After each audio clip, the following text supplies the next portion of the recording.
Vous l'avez sûrement remarqué, mais la rentrée politique a été pour le moins mouvementée.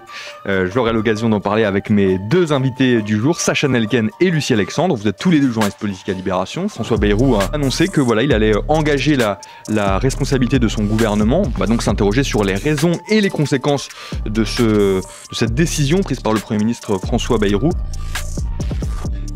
Cette confiance du gouvernement engagé par François Bayrou, est-ce que l'un de vous peut déjà nous expliquer un peu ce que ça signifie concrètement ? François Bayrou va demander à l'Assemblée nationale et aux députés de lui accorder donc, la confiance dans son gouvernement.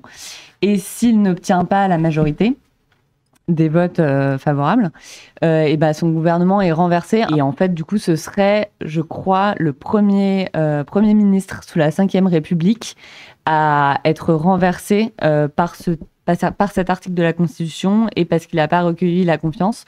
Parce que sous la Ve, tous les premiers ministres qui ont demandé la confiance au Parlement étaient en fait sûrs de l'obtenir. Et c'était un peu une formalité.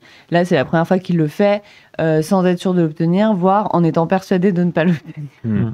Parce que c'est vrai que depuis le second quinquennat d'Emmanuel Macron et depuis qu'il y a une majorité relative, aucun des premiers ministres, que ce soit Elisabeth Borne, Gabriel Attal, Michel Barnier et Bayrou, j'en ai pas oublié, je crois. Aucun, justement, n'avait demandé parce qu'en principe, c'est quelque chose qui se demande au moment de la nomination. Attal, peut-être. Et en principe, ça se demande au moment de la nomination, donc au tout début, quand on fait la déclaration de politique générale, donc ce qu'ils ont tous fait, mais sans aucune n'a été suivie par un vote de confiance, et ce qui était beaucoup demandé, notamment par la gauche. Et donc là, voilà, François Bayrou a sorti ça de sa besace. Et tu commences à le dire, Lucie, on est même donc presque sûr, enfin c'est pas encore fait, mais que Bayrou ne va pas obtenir la confiance avec le vote des députés. Mais du coup, est-ce que c'est une surprise ? Qu'est-ce qui explique le fait que François Bayrou ait tenté ça maintenant ? Parce qu'en fait, il n'était pas du tout obligé de le faire. Non, alors a priori, tout le monde a été hyper surpris. Il y a eu tout un truc de dire que la surprise, le secret a été gardé jusqu'au dernier moment. Donc en fait, tout le monde il semblerait que la plupart des ministres, en fait, même la conférence de rentrée de Bayrou a été annoncée quelques jours avant, donc un peu au débeauté comme ça. Et après, ce qu'il a dit pendant cette conférence de presse, donc à savoir à la toute fin là, qu'il allait engager la confiance, enfin demander la confiance, les ministres qui avaient été convoqués à cette conférence de presse en dernière minute étaient même pas forcément au courant de ce qu'il allait dire. Donc il a fait une sorte de Macron bis avec la dissolution, c'est-à-dire je décide un truc, personne n'est au courant, c'est un peu un coup de poker. Sauf que, voilà. Et ce qui est un peu... Il y avait plein de choses qui étaient un peu étranges dans sa conférence de presse, parce que, pour rappeler aux gens, en gros, donc là, il va y avoir le budget, c'est très compliqué, encore une fois, sans majorité. Bayrou a annoncé les lignes d'orientation du budget qu'il voulait proposer après la fermeture du Parlement, mi-juillet. Et ensuite, en gros, c'était un peu à la fin de la séquence, quoi. Et à ce moment-là, les gens avaient un peu réagi, notamment sur les jours fériés. Et là, pendant sa conférence de presse, il s'est un peu scandalisé que les oppositions aient débattu des mesures qu'il avait mises sur la table. Ce qui est un peu bizarre, parce que quand on met des mesures sur la table, c'est pour qu'elles soient débattues. Et c'est là qu'il a dit, en fait, la question, c'est pas les mesures, c'est le constat de la dette. Que a priori en fait personne ne conteste, parce que encore une fois Mélenchon hier sur France Inter, il a dit que oui, la dette existait, que oui, c'était un problème, même s'il a un peu minimisé effectivement le problème que ça représentait en disant que c'était plus facilement facile à résoudre que ce que disait Bayrou, mais tout le monde, ce constat est partagé. Et du coup, là, Bayrou a dit en fait qu'il estime que les socialistes, la gauche, en tout cas que les oppositions n'accorde pas assez d'importance à ce problème de la dette, et que du coup, ce vote était une sorte de préalable pour poser un cadre des discussions sur le budget. Par rapport à ce vote de confiance donc, qui arrive, prévu pour le 8 septembre, est-ce qu'on sait déjà, c'était une question d'ailleurs que les gens ont pu nous poser sur Instagram, est-ce que l'on sait déjà quels partis ont annoncé s'ils allaient voter la confiance ou pas le 8 septembre. Le RN a très vite affirmé qu'il voterait contre la confiance. En fait, surtout, faut préciser que la confiance, c'est quelque chose de beaucoup plus engageant qu'une motion de censure, etc. C'est-à-dire que, en fait, c'est dans le nom, mais si on vote la confiance, ça veut dire qu'on fait confiance en le gouvernement en place, qui n'est pas le cas. En fait, On soutient, on fait partie de la majorité gouvernementale. Alors qu'une motion de censure, ça peut être beaucoup plus... On peut justifier plus facilement un refus de voter sans appartenir à la même coalition. Donc le RN a dit qu'il voterait contre, la gauche tout entière a dit qu'elle votait contre. Donc rien que ça suffit à ce que Bayrou soit renversé. Ensuite, je sais que Ensemble pour la République, donc le groupe de Gabriel Attal, donc les macronistes ont dit qu'ils voteraient pour la confiance, évidemment. Je crois qu'elle LR aussi en soutien. Et, en gros, le socle commun, comme on dit. Droite Macronie. En gros, c'est un statu quo majorité avec beaucoup de guillemets et opposition, quoi. Si on le disait, le PS, les écolos, les insoumis, le RN aussi, votent contre la confiance à François Bayrou. Qu'est-ce qui se passe? Quelles sont les conséquences dès le lendemain de ce vote-là? Macron peut de nouveau dissoudre depuis le mois de juillet. Parce que voilà, une fois que le président a activé la dissolution, il faut qu'il attende 1 an avant de pouvoir le refaire. Donc là, il a de nouveau le droit de le faire. Et même, alors il se passe des choses un peu bizarres, c'est-à-dire que juste avant la conférence de presse, là, à la fin de l'été, Bayrou a dit, je sais plus exactement dans quel média, mais qu'il voulait pas de nouveau faire une dissolution. Mais là, Macron à Paris Match. Macron Paris Match. Mais là, on lit dans la presse que certains ministres disent que finalement peut-être une dissolution, quoi. Donc surtout en vrai, je me permets, Macron a aussi dit que, donc, dans un truc très alambiqué, donc qu'il voulait pas dissoudre, mais qu'il ne se priverait pas d'un pouvoir constitutionnel qu'il avait, quoi. Donc c'est assez flou. Voilà, donc en gros on ne sait pas, mais c'est possible.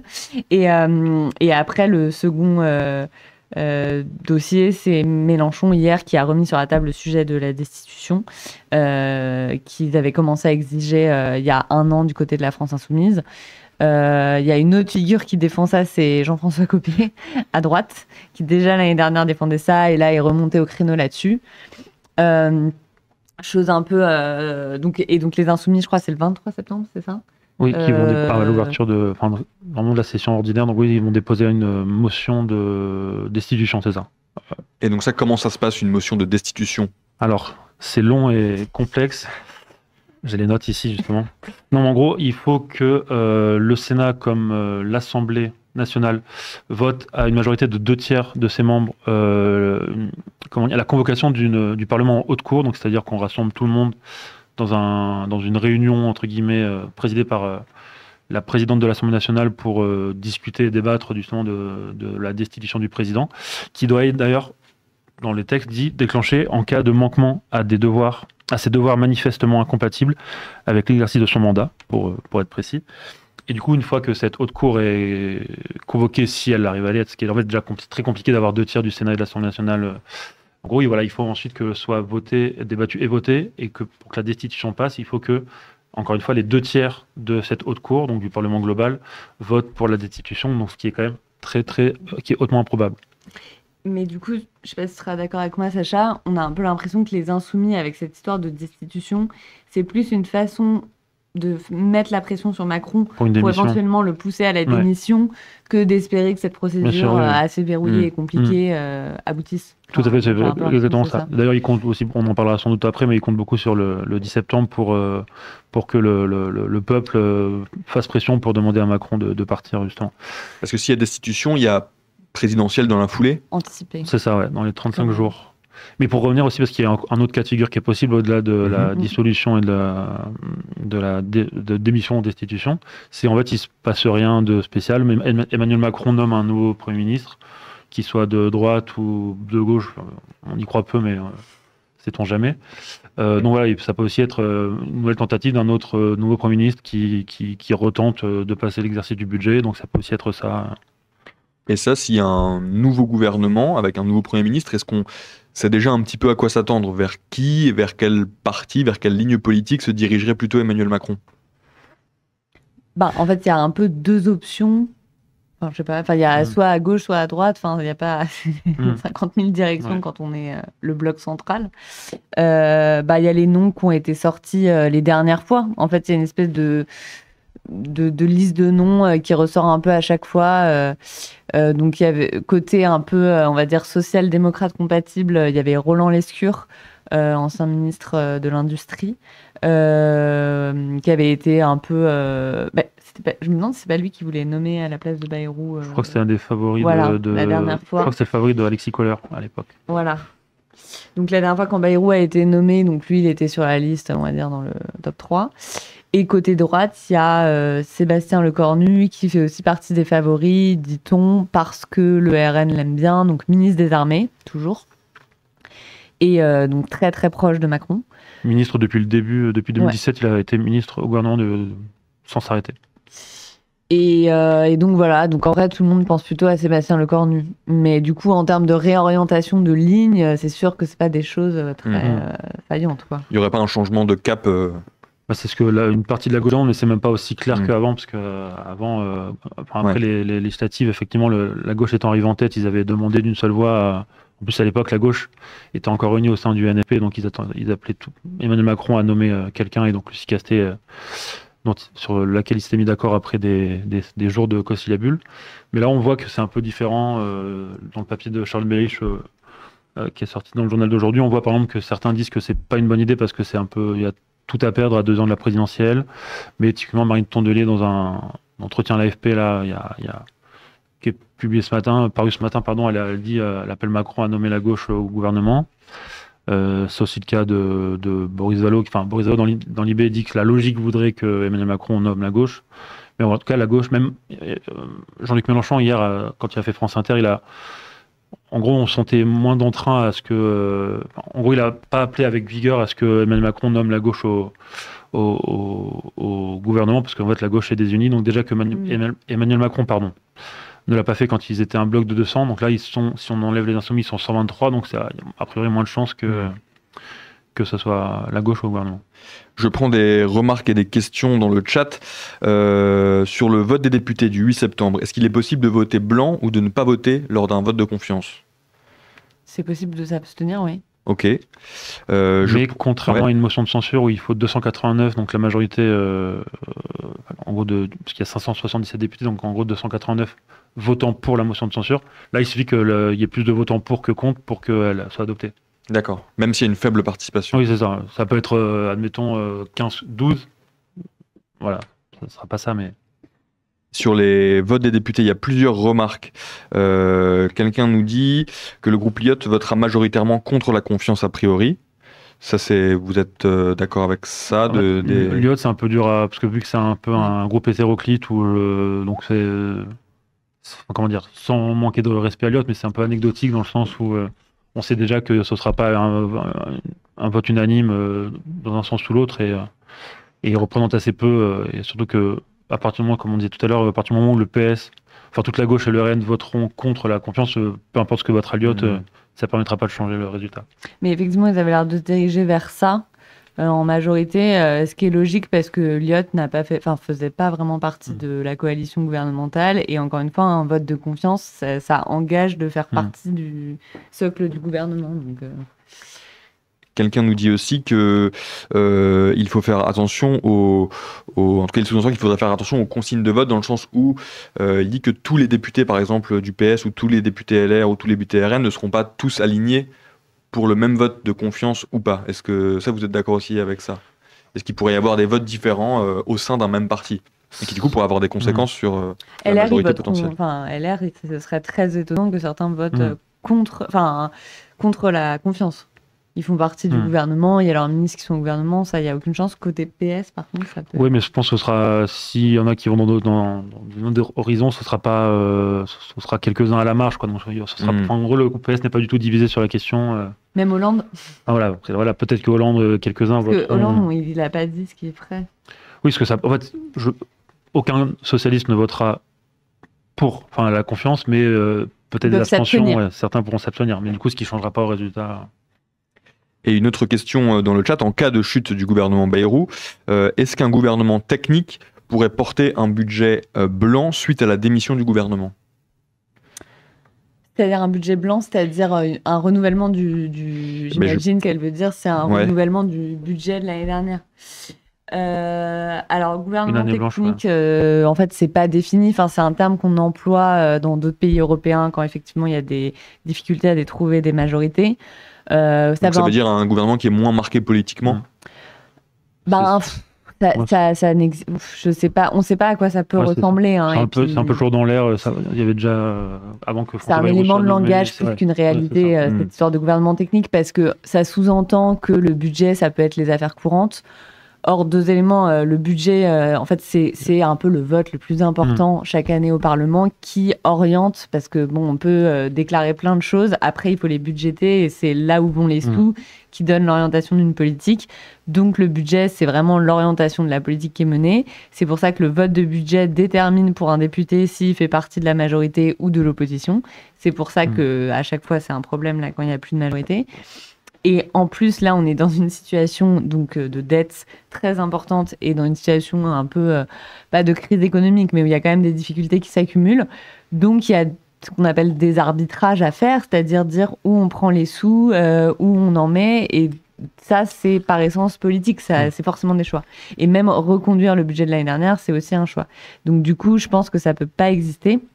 Après, il y a un autre truc qui s'appelle le gouvernement démissionnaire, qui avait existé l'année dernière, en fait. Tout l'été, assez longtemps, je ne sais plus combien de jours. Pendant les JO, il y avait des records. Parce que, en fait, tant que le nouveau gouvernement n'est pas nommé, l'ancien, exécute ce qu'on appelle les affaires courantes en attendant la nomination d'un nouveau. Et après, ce qui fait débat, c'est toujours le périmètre des affaires courantes, si cette situation se poursuit. Et est-ce que Macron pourrait tenter un coup de poker, à savoir faire passer un budget au prétexte des affaires courantes? Ça, c'est une question qu'on s'était posée l'année dernière, donc avant la séquence. Ce serait quand même très culotté et il y a plein de constitutionnalistes qui diraient que c'est pas OK. Mais on ne sait jamais avec eux s'ils peuvent tenter le truc. Et un autre événement politique qui arrive et qui peut aussi avoir des conséquences importantes potentiellement, c'est le mouvement que certains appellent Bloquons tout. Est-ce que vous pouvez déjà nous rappeler ce qu'est ce mouvement, par qui il est représenté, si on arrive à définir par qui il est représenté? Parce qu'il y a quand même beaucoup de flou aussi autour de ce mouvement-là du 10 septembre. Non, effectivement, c'est un mouvement qui est très très diffus, qui est très disparate, et donc c'est très difficile de le décrire précisément parce que il y a différents mots d'ordre qui émanent de plusieurs tendances politiques. Dans l'excellent papier de Pierre Plotier et Maxime Massé, qui date d'il y a quelques semaines maintenant, et même Check News a aussi beaucoup travaillé dessus, c'est que les premiers mots d'ordre, ils viennent le premier appel à tout bloquer le 10 septembre, il a été lancé avant même que François Bayrou fasse ses annonces budgétaires pour donc ce qu'il a fait pendant l'été, dont on parlait Lucie tout à l'heure. Mais donc il y a à la fois des gens qui se réclament du souverainisme, qui sont pro-Russie, anti-vax, etc. Il y a à la fois des porte-parole du mouvement qui sont anciens gilets jaunes, mais aussi d'autres plutôt proches de l'extrême droite. Mais il y a aussi beaucoup de mots d'ordre qui sont plus liés à la gauche, voire la gauche radicale. Il y a une demande de justice fiscale, de justice sociale. Enfin, en gros, voilà, donc c'est très très disparate et très diffus. Et c'est pour ça que beaucoup de partis politiques regardent ça un peu de loin et sont un peu pas méfiants, mais voilà, attendent de voir sont un peu sur la dilettante, ce qui n'est pas le cas de LFI qui a. Mais de toute la gauche en fait à ce stade. Oui, ouais, mais la LFI est beaucoup plus, a dit très clairement qu'il allait se mettre en soutien, qu'il allait aider le mouvement, alors que dans les autres partis c'est un peu plus. En fait, les autres partis disent on soutient les mots d'ordre, donc on va être attentif à ce qu'il dit, on va tenter de représenter un débouché. Alors que les Insoumis ont clairement dit, nous, on se met au service du mouvement, on va les aider, parce qu'on n'est quand même pas les derniers pour organiser des soulèvements et des mobilisations populaires. Donc voilà, LFI s'est mis au service, comme ils disent, du mouvement du 10 septembre, qui est un truc très flou et dont on sait pas trop. Même on sait même pas à quoi ça va ressembler, parce que certains appellent à faire une grève de la carte bleue, donc à ne pas consommer ce jour-là. Certains disent qu'il faut aller bloquer des raffineries, etc. D'autres, comme les Insoumis, aimeraient beaucoup. Jean-Luc Mélenchon aux Amphis a parlé d'une grève générale, donc il aimerait beaucoup un grand mouvement dans la rue pour justement, parce qu'on parlait tout à l'heure aussi du fait que maintenant pour les Insoumis, parce qu'à la base le 10 septembre était la première pierre pour tenter de faire tomber Bayrou avant une censure, mais vu que Bayrou sera tombé 2 jours plus tôt, là maintenant ils veulent mettre la focale sur Emmanuel Macron. J'arrive pas à dire ce nom, c'est fou. Alors c'est quand même le président. C'est le président, j'ai jamais autant bégayé que sur ce nom-là. Et donc voilà, et donc il y aura des grandes foules dans la rue, mais voilà, on ne sait pas vraiment à quoi ça va ressembler. Après, Olivier Faure a quand même dit nous y serons. Oui, mais... Et c'est juste qu'il y a eu un débat à gauche sur les écologistes et puis le PS qui voulait pas instrumentaliser le mouvement ou se l'approprier. Moi, il y a des gens chez les écolos, notamment Marie Pochon, qui s'était beaucoup intéressée au mouvement des Gilets jaunes, qui en fait craint que parce que la gauche, et en particulier LFI et Jean-Luc Mélenchon, avec sa notoriété, sa stature, que en fait, en soutenant le mouvement trop fort avant même qu'il existe, que du coup, ça décourage notamment des électeurs RN ou des gens un peu apolitiques qui s'identifient pas du tout dans la gauche ou dans LFI, et surtout dans Jean-Luc Mélenchon, qui du coup veulent pas venir parce que s'ils viennent, ils se disent je vais dans un mouvement qui s'incarne dans Jean-Luc Mélenchon. Et c'est vrai que j'ai l'impression, après, en fait, tout ça demande quand même pas mal d'enquêtes parce que c'est un truc né sur les réseaux sociaux, ensuite qui s'organise au niveau local, mais en fait, en fonction des endroits, c'est pas les mêmes gens. Donc du coup, c'est vraiment, on sait pas trop ce que c'est. Et au début, ça venait donc plutôt des sphères un peu complotistes d'extrême droite, et ça a été un peu récupéré par la gauche, surtout pour l'organisation, j'ai l'impression. Par exemple, à Grenoble, c'est Alternativa qui organise le truc. Et là, bon, encore une fois, moi, journée d'été des écolos, les gens à qui j'en ai parlé avaient l'impression que c'était beaucoup, pas forcément les partis de gauche, mais en tout cas des mouvements associatifs, ONG, collectifs de gauche, qui s'étaient emparés de cette date pour, en gros, s'organiser, quoi. Et du coup, on dirait qu'il y a une espèce de... Mais après, bon, juste, dernier point, effectivement, comme tu disais, du coup, maintenant, c'est Macron qui va être en première ligne. Et c'est là où Bayrou, par rapport à son discours de dire, voilà, c'est une prise de risque que je fais, ce vote de la confiance, c'est quand même un peu spécial parce que finalement, il va remettre en première ligne le président de la République. Parce que du coup, forcément, sur les pancartes, il risque de ne pas y avoir le nom de Bayrou s'il a sauté 2 jours avant, mais bien le nom de Macron avec ce truc de la destitution. Donc, il s'est auto-fait sauter et du coup, il n'y a plus de fusible en fait après, quoi. Et j'ai oublié juste un détail, c'est vrai qu'effectivement, le plus important, le 10 septembre, le mouvement Bloquons tout se veut apolitique. C'est pour ça que les questions de récupération, à la base, c'est pour ça que... Mais est-ce que François Bayrou, donc, qui se soumet et son gouvernement au vote de confiance des députés, est-ce que il fait ça aussi là dans le timing actuel pour tenter de freiner le mouvement et la colère sociale du 10 septembre, du mouvement Bloquons tout? Est-ce qu'il y a une corrélation? Est-ce qu'il a pu penser à ça pour essayer parce qu'on se dit que potentiellement Macron et Bayrou, ils craignent peut-être potentiellement qu'il y ait un peu un retour des Gilets jaunes qui pourrait naître potentiellement de ce mouvement du 10 septembre. Donc est-ce qu'il a un peu fait ça pour tenter de freiner cette colère sociale et ce mouvement social? On peut le penser parce qu'effectivement, à partir du moment où les mots d'ordre, beaucoup des mots d'ordre, c'était de le faire sauter. En contestation, de le faire sauter en contestation aux pistes budgétaires qu'il avait présentées à l'été, il a pu se dire qu'effectivement, à partir du moment où il ne serait plus là, ça va un peu étouffer la mobilisation, etc. Mais ça voudrait dire que François Bayrou, dans un truc sacrificiel...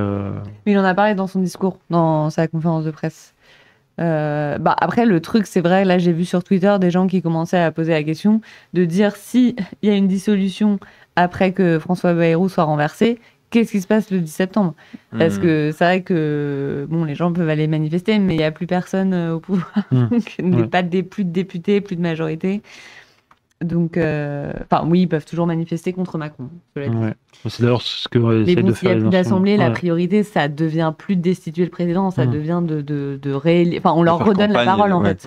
Et du coup, à partir du moment où on leur redonne la parole 3 semaines plus tard, parce que ça va très vite, les législatives anticipées, les gens, ils vont peut-être pas aller manifester, ils vont aller faire campagne pour l'un ou l'autre des candidats. D'ailleurs, est-ce qu'on arrive à lire un rapport de force actuel, là, s'il y avait dissolution, s'il y a élection législative demain, est-ce qu'on arrive un petit peu à voir à quoi ça pourrait ressembler, quels partis politiques seraient plus forts que les autres Je vais paraphraser les Insoumis qui disent, en parlant de la dernière campagne, disant que 27 sondages sur 27 donnaient la victoire au RN, parfois avec une majorité absolue, et finalement la gauche arrive en tête. Donc c'est toujours très dur à prévoir. Donc dans les sondages, c'est toujours le RN qui arrive en tête, même assez largement, et parfois avec majorité absolue, mais bon, l'an dernier a prouvé que... Mais là, le contexte a changé. Oui, bien sûr, mais enfin... Oui, mais là, sur la division de la gauche. Oui, bien sûr, non, bien sûr. Après, en fait, la gauche nous a surpris en se réunifiant après les européennes, alors que c'était très tendu. Bon là, a priori, j'ai du mal à voir comment c'est possible, mais je ne l'exclus pas parce que ils ont montré qu'ils avaient quand même des fois des capacités de s'entendre. Donc il y a. Tu veux dire que là, si actuellement il y avait une nouvelle élection législative, la gauche serait moins unie qu'elle ne l'était au moment du nouveau Front populaire? Là, ils prétendent qu'ils ne seront pas unis. C'est-à-dire que Mathilde Panot, dans Mediapart, elle dit on partira avec les gens qui ont censuré le gouvernement. Enfin, sa formule, c'est à peu près ça. Donc, et qui respectent le programme du nouveau Front populaire. Et qui respectent le programme du NFP. Donc tout ça, en fait, ça sous-entend que les socialistes ne seront pas dans l'alliance.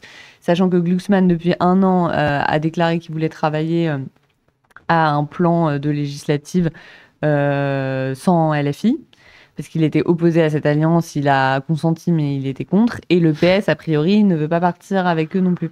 Ouais, non, mais le PS, ils font un plan dissolution, donc ils sont en train de travailler sur un plan de dissolution qui est en préparation, donc on n'a pas encore ce qui n'a pas été présenté. Mais en gros, l'idée, c'est dans chaque circonscription, ils identifient un chef de file et surtout, ils analysent scrupuleusement et précisément les résultats des dernières élections, en gros pour identifier s'il y a un risque RN et voir si, en gros, dans les circonscriptions où il n'y a pas de risque RN, ils se disent on peut présenter deux candidats de gauche. Par exemple. Voilà, c'est ça. Mais en gros, par exemple, ils disent que dans les circos, il y a un risque RN. Là, par contre, il faut réfléchir à s'entendre même avec les insoumis. C'est ce que dit Boris Vallaud dans l'interview dans l'IB. Il dit qu'un accord programmatique tel qu'il a été fait en 2024 et 2022 n'est pas concevable, mais que pour faire barrage à l'extrême droite, il faut réfléchir au premier comme au second tour dans les circonscriptions à risque. Donc il pourrait y avoir un semi-accord, quoi. Ouais, un accord sur certaines circos, mais pas sur d'autres. Plutôt local et pas programmatique. Et juste sur le RN, parce que du coup, c'est aussi un peu ça parce que tu demandais du coup les projections. Ouais. Bon, du coup, ça peut dépendre de si la gauche arrive à s'entendre ou pas. Après, le RN, c'est sûr qu'ils sont dans une position assez favorable. Ce qui a un peu changé, il me semble, j'ai un peu entendu dire ça, c'est que la dernière fois, le RN avait dit si on n'a pas de majorité absolue, ça ne nous intéresse pas d'aller à Matignon. C'est-à-dire qu'ils voulaient avoir les mains libres pour appliquer leur politique. Sauf que là, entre-temps, il y a eu le procès Le Pen. Elle risque de plus pouvoir être, du coup, de se présenter à la prochaine élection présidentielle. Et du coup, même aux législatives, d'ailleurs, je crois. Et même aux législatives. Elle peut pas se représenter. Et donc, du coup, c'est vous qui veut se présenter déjà, Bardella. Du coup, Bardella se présenterait aux législatives pour être le nouveau chef du groupe RN à l'Assemblée, puisque elle ne pourrait pas être réélue en cas de dissolution. Et le mot d'ordre serait inversé, et ce serait Le Pen à Matignon. Et non pas Bardella à Matignon, puisque lui, il serait chef de file.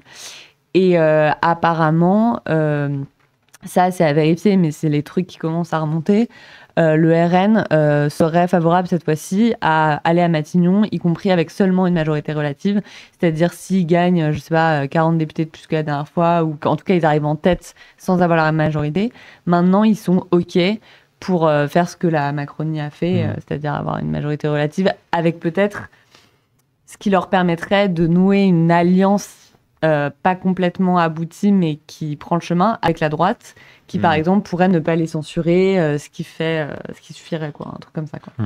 Et d'ailleurs, même sans dissolution, est-ce que c'est possible, parce qu'on en a parlé à un moment donné, que le nouveau Premier ministre soit Jordan Bardella, par exemple, là dans le contexte actuel, si donc Bayrou chute, son gouvernement, est-ce que c'est possible que Macron appelle Bardella? Ça me semble hautement improbable, mais Macron nomme qui veut, donc il pourrait, mais je vois pas, je ne pense pas. Non. Et puis Bardella serait quand même censuré, parce que en fait, le RN n'a pas tant d'équité que ça non plus. Même si la droite, là, à cette heure-ci, si la droite, admettons que la droite s'abstienne sur Bardella, la Macronie plus la gauche, ça suffit, je pense, à le censurer. Oui, totalement. Enfin, la Macronie, Modem, Horizon. Oui, largement. Pour revenir sur la gauche, on parlait un petit peu des difficultés d'union aussi actuelles, des différends qu'il pouvait y avoir entre les différents partis de gauche. Je me demandais aussi justement quel était actuellement le rapport de force au sein de cette grande famille qu'est la gauche, parce qu'on a beaucoup entendu, enfin famille c'est peut-être... Après les familles s'engueulent, ça oui. Les familles aussi. Hein. Parce qu'on a beaucoup entendu LFI sur le mouvement du 10 septembre, là maintenant on les entend aussi beaucoup sur justement cette volonté de destituer Emmanuel Macron. On disait avec eux, donc c'est pas forcé, il y a un peu des tensions avec les autres partis de gauche. Est-ce que c'est LFI qui, en plus de faire du bruit, et pour l'instant sont les plus puissants au sein de la gauche, ou pas forcément? Est-ce qu'on a un peu une idée du rapport de force actuel entre les différents partis de gauche. En tout cas, donc, c'est le groupe le plus important à l'Assemblée, mais après, voilà, il peut y avoir d'autres indicateurs. Je sais que les socialistes aiment beaucoup dire qu'ils sont le premier groupe parlementaire, parce qu'en cumulant à la fois à l'Assemblée et le Sénat, mais en tout cas, ce qui est sûr, c'est que les Insoumis sont les plus près pour la prochaine élection présidentielle, qu'elle se déroule dans 10 jours ou dans 2 ans, comme la Constitution, parce que, en fait, justement, pendant que les autres sont en train de discuter pour une alliance, à créer un programme commun, ce qu'on appelle le serment de Bagneux, là, qui a été noué le 2 juillet dernier, autour de Lucie Castet, où il y avait les socialistes, les écologistes et ce qu'on appelle l'après, donc et Ruffin, les anciens mélenchonistes. En fait, les Insoumis, eux, ils tracent leur route, ils ont un programme, l'avenir en commun qu'ils ont mis à jour en début de cette année-là. Ils ont un candidat, Jean-Luc Mélenchon, même s'il ne l'est pas officiellement, mais tout le monde a compris que c'était lui. Donc, en tout cas, s'ils sont les plus puissants, je ne sais pas, mais en tout cas, c'est les plus prêts, et peut-être c'est même les seuls à être prêts. À prendre Raphaël Glucksmann, qui est aussi dans une préparation, et qui, en fait, à partir du moment où l'un comme l'autre tracent en solitaire, du coup, ils prennent de l'avance, parce que les autres, ça prend du temps de se mettre d'accord, ne serait-ce que sur un processus, parce qu'ils ne sont même pas d'accord sur ce sera une primaire, même si vraisemblablement ce sera le cas, mais sur parce qu'il y a plusieurs types de primaires. Donc, en gros, voilà, pendant que la gauche est un peu en train de... Le reste de la gauche est en train de travailler sur ça, eux, ils tracent leur route, donc ils sont les plus près et de loin, quoi. Et en cas de... Enfin, si tu disais, il y en a qui travaillent sur la question d'une primaire, par exemple. Est-ce que les écolos sont un peu là-dedans aussi? Toi, Lucie, tu étais à leur rentrée politique de ce week-end. Quelle est leur position, quel est leur créneau un peu là aux écolos en cette rentrée politique?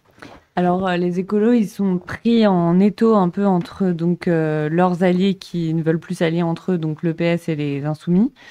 Ce qui est une position pas forcément confortable. Après, du coup, Marine Tondelier, c'est vrai que depuis 1 an et la dissolution, elle s'est fait un nom un peu et une notoriété auprès des gens à défendre l'union de la gauche, l'union de la gauche au nom de la lutte contre l'extrême droite pour empêcher le RN d'arriver au pouvoir. Donc ce créneau-là fait qu'elle est devenue un peu populaire, connue. Mais là, ils sont un peu en difficulté parce qu'au municipal, ils vont être potentiellement tiraillés donc, entre leurs 2 types d'alliances. Et là, ce qu'on se disait avec Sacha tout à l'heure, c'est qu'en fait, là, en cas de dissolution, ils sont un peu dans la merde, les écolos, parce qu'ils vont devoir, si le PS et LFI ne vont pas ensemble dans plein de circos, où iront les écolos? Est-ce qu'ils vont s'allier avec le PS ou est-ce qu'ils vont s'allier avec LFI? Sachant que ce qui est très compliqué pour eux, c'est que là, pour l'Union de la gauche, Olivier Faure travaille avec eux. Enfin, il était au serment de Bagneux. Oui, bien sûr, tout à fait. Donc le PS est en train de travailler avec les écolos à défendre cette union de la gauche, cette primaire de la gauche qu'ils essayent d'organiser pour avoir une candidature commune, alors que LFI n'en veut pas, et n'est pas venu dans le dispositif. Et en même temps, au niveau local, en gros, ce que me disait Sacha, mais les circonscriptions des écolos sont plutôt des circonscriptions urbaines la plupart du temps, donc avec un gros électorat insoumis. Et donc, du coup, c'est des circonscriptions où ils ont tout intérêt à rester dans un cadre d'alliance avec les Insoumis. Donc, ils vont être tiraillés un peu entre les deux et du coup, pour eux, c'est pas du tout confortable. Et du coup, c'est pour ça que... et c'est la même chose pour l'après, là, le truc des anciens de Clémentine Autain, Alexis Corbière et tout. Et donc, que ce soit Marine Tondelier aujourd'hui à la... Ça, c'est la gauche... on appelle les unitaires. Des anciens Insoumis. Ouais. En fait, dans les unitaires, il y a François Ruffin, donc les anciens Insoumis, François Ruffin, Clémentine Autain, Alexis Corbière, qui eux sont dans l'après, alors que Ruffin, il a son propre parti qui s'appelle Debout. Et on les appelle unitaires parce qu'eux, ils veulent l'union de la gauche. Voilà. Et global et total, en comprenant tout le monde avec LFI, ce qui n'est pas le cas du PS. Ce qui n'est pas le cas du PS, qui veut l'union, mais sans LFI. Et dedans, il y a aussi les écolos et Génération, le parti de Benoît Hamon, qui a quelques députés quand même. Et donc voilà, donc ça, c'est les unitaires. Et donc là, les unitaires, pour eux, ce contexte de dissolution n'est pas du tout confortable, quoi. Voilà. Et c'est pour ça que... Pardon, Non, vas-y. Non, c'est pour ça que à la fois Marine Tondelier et même l'après dont on parlait, donc Garrido, Corbière, Clémentine Autain, etc., on l'a ce matin, on lance un appel à ce que toute la gauche, y compris LFI, se retrouve pour discuter d'un plan en cas de dissolution et faire en sorte qu'il n'y ait qu'une seule candidature dans chaque circonscription. Mais pour revenir sur la position des écolos, c'est vrai que, comme l'a très bien dit Lucie, ils sont entre deux blocs et l'un comme l'autre, insoumis et socialistes, disent que c'est bien beau de tenir cette position, mais qu'elle n'est pas tenable et qu'au bout d'un moment, Marine Tondelier va devoir trancher ce qu'elle refuse de faire. Et... Ils les appellent les noisettes pour se foutre de leur gueule. Ils sont pris en étau dans un casse-noix. Quelqu'un dans le chat d'ailleurs nous dit Tondelier qui a été qualifié d'écologie vénéneuse par Mélenchon. Oui, alors... Il se lâche un peu en ce moment sur Marine Tondelier, les insoumis. Oui, alors Marine Tondelier, il y a le truc, c'est que donc, cette histoire de primaire, les règles n'ont pas encore été vraiment définies. On ne sait pas trop quand ça va être. Marine Tondelier veut que ce soit avant l'été. Olivier Faure veut que ce soit après l'été. Quand je dis l'été, 2026. C'est l'été prochain. Et après, il y a toute une question sur est-ce qu'on a un candidat par parti de gauche, ou est-ce que finalement, pour éviter que ce soit une primaire de parti contre parti, est-ce que les partis peuvent proposer 2 candidats? Par exemple, je sais pas, au PS, on pourrait avoir Olivier Faure, Boris Vallaud, et pareil chez les écolos, on pourrait avoir, je sais pas... Marine Tondelier, Sandrine Rousseau. Éric Piolle. Donc voilà, et sauf qu'en fait, Marine Tondelier a fait voter, je crois, un truc pour dire qu'en gros, il y aurait qu'un candidat écolo. Et elle, en fait, elle est un peu en train de verrouiller le truc pour que ce soit, du coup, un seul candidat écolo et que, du coup, bon, ils vont forcément voter parce que c'est des écologistes quand même, mais ils vont faire une sorte de primaire interne écolo avant cette primaire. Et comme elle est la chef du parti, bon, tout le monde se dit, elle va forcément la gagner. Et du coup, les écolos sont pas forcément hyper contents de ça parce qu'ils trouvent que c'est pas bien d'avoir une primaire de parti. Il y a certains chez les écolos qui auraient peut-être envie, à la primaire, à la fin, de voter pour un autre candidat que leur chef de parti, parce qu'il y a chez les écolos, il y a des gens qui aiment bien Clémentine Autain, qui aiment bien Ruffin. Et qui pensent que potentiellement d'autres ont plus de chances que Tondelier à la fin pour une éventuelle présidentielle. Voilà, c'est ça, et qui pensent qu'il faut voter pour le candidat qui a le plus de chances et que pour eux, c'est pas forcément Marine Tondelier. Et après, il y a des gens comme Sandrine Rousseau, qui, à mon avis, a très envie de se présenter à une telle primaire et qui, du coup, est pas très contente que le truc soit verrouillé, quoi. Donc ça, c'était sur Tondelier. Et du coup, Mélenchon, les Insoumis, ils ont un angle d'attaque, là, qui est d'attaquer les ambitions de Tondelier et de dire qu'en gros, elle défend l'union de la gauche pour servir ses propres intérêts parce qu'elle-même, elle veut être candidate à la présidentielle. Oui, c'est totalement ça. Et d'ailleurs, j'avais vu passer mais juste un titre d'article qui disait que Mélenchon se rapprochait un peu de Sandrine Rousseau. En fait... Récemment, t'as vu ça? Ou en tout cas qu'il essayait de... C'est un article que je suis en train d'écrire, mais Pardon. Mais sauf si tu l'as vu ailleurs, en fait, du coup. Non, c'est complètement à Libération, mais du coup, je l'ai vu dans les articles qui étaient en cours d'écriture et qui n'étaient pas du tout publiés. En cours d'écriture. Je peux spoiler mon papier, c'est parce que ça va être un petit truc que je vais faire pour chez Paul. C'est que, en fait, je m'amuse à comparer Sandrine Rousseau à un personnage de Baron Noir qui s'appelle Aurore Dupraz, qui est donc l'aile gauche du PS dans Baron Noir, et au moment où en fait le PS veut faire alliance avec le centre et où elle se fait trahir par tous les barons socialistes et donc maltraitée à l'intérieur de son propre parti, le personnage qui joue Mélenchon dans la série, Michel Vidal, François Morel, en fait lui fout une espèce de pression, lui envoie des textos, essaie de la flatter, etc., pour la faire quitter le PS et l'amener à lui. Et en fait, en ce moment, donc Sandrine Rousseau, elle a vécu un été très compliqué chez les écologistes parce qu'après sa sortie sur les agriculteurs, j'en ai un à péter de leur rentabilité. Elle a été très critiquée en interne. Elle a subi des attaques hyper violentes des agriculteurs de l'extrême droite sur les réseaux qui ont révélé qu'elle avait une maison en Bretagne, qu'elle allait acheter une maison dans le Finistère. Et donc, du coup, elle a eu des manifestations jusque devant sa maison qu'elle était en train d'acheter. Donc, et en fait, dans ce contexte-là, elle estime qu'elle n'a pas du tout été soutenue par le parti et par Tondelier. Et Jean-Luc Mélenchon, lui, a été le premier à lui envoyer un texto de soutien. Et après, c'était l'une des seules figures de gauche avec donc Benjamin Lucas, de Génération, qui était invitée aux amphis, donc aux universités d'été de la France Insoumise.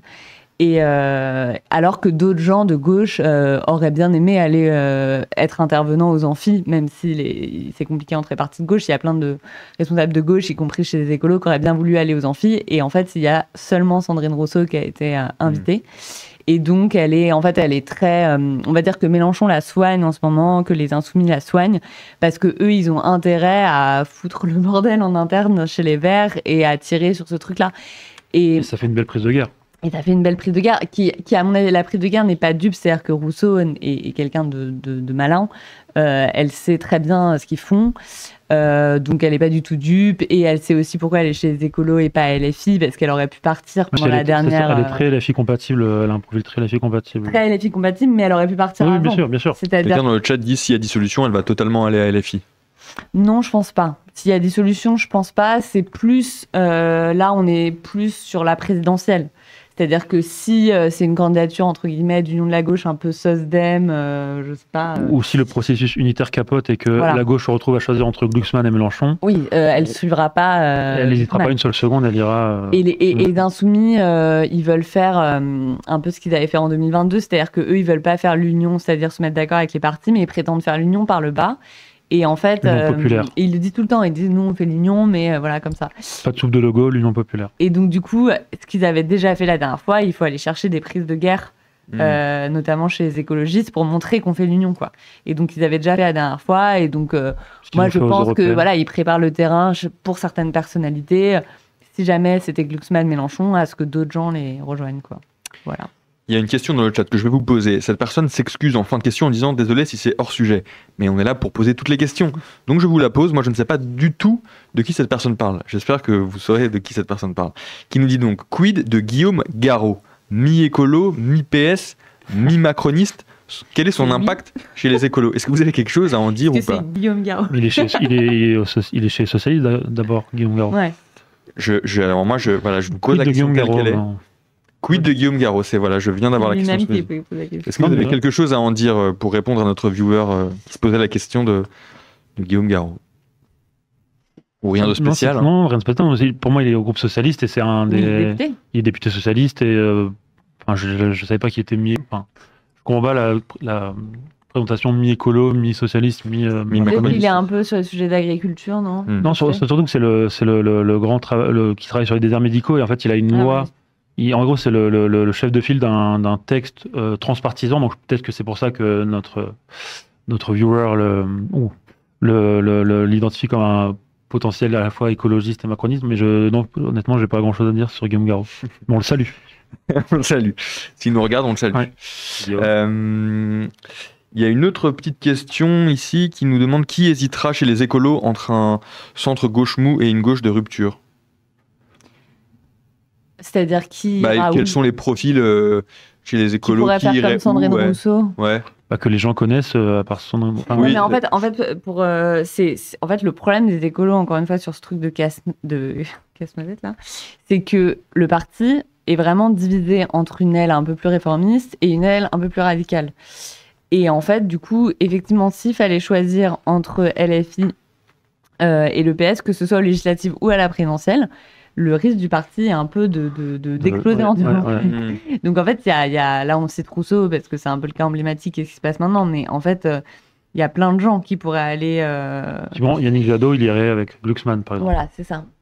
En fait, le truc, c'est qu'il y a assez peu de personnalités écolos qui sont très connues, donc on peut citer comme ça, mais dans les connus, Rousseau irait à LFI, Jadot irait chez Glucksmann, il soutiendrait Glucksmann. Marine Tondelier, on ne sait pas. C'est beaucoup ce que lui reprochent les gens dans le parti. Ils disent c'est un caméléon, elle est floue, sa seule ligne c'est l'union, mais par contre au nom de quoi, pour faire quoi, on ne sait pas. Et du coup, Marine Tondelier, c'est vrai qu'elle entretient un peu le flou parce qu'elle veut faire l'union, mais du coup dans le parti, on lui reproche d'avoir une ligne qui n'est pas du tout claire. Mais elle a des mots assez durs envers Mélenchon. Dès qu'elle parle de lui, elle prend bien le soin de dire que c'est pas son choix, qu'elle ne souhaite pas qu'il soit candidat, etc. Mais je suis pas sûr qu'elle soit non plus très fan de Raphaël Glucksmann. Donc Non, je crois pas non plus. Une dernière question avant de refermer ce stream concernant des rendez-vous politiques qui arrivent aussi ce week-end. Ça va être un peu la rentrée politique officielle du Parti Socialiste et des unitaires, donc on disait avec l'après, François Ruffin, Corbière, etc., Clémentine Autain. Est-ce qu'il faut en attendre des choses particulières de ces rentrées politiques-là? Je pense que l'annonce de François Bayrou a un peu changé les programmes, donc il sera beaucoup question de qu'est-ce que les partis vont devoir faire après le 8 septembre, à quoi ils se préparent. Je sais que les socialistes vont présenter des pistes budgétaires, ils vont profiter de loi pour présenter ça. Et l'après, Ruffin, parce qu'il y aura aussi Lucie Castet, Benoît Hamon, donc rien que le casting laisse entendre que ce sera des appels à l'union très forts, et notamment... pas seulement pour 2027, mais du coup pour une union très rapide au cas où il y a une dissolution, etc. Donc à mon avis, ce sera pas de grande surprise, mais l'un et l'autre vont beaucoup parler de la suite de l'après 8 septembre. Eh bien, merci à tous les deux d'avoir été avec nous ce midi. Merci à toi. Merci beaucoup d'avoir été avec nous et je vous souhaite une bonne journée. Salut tout le monde. Salut. Salut.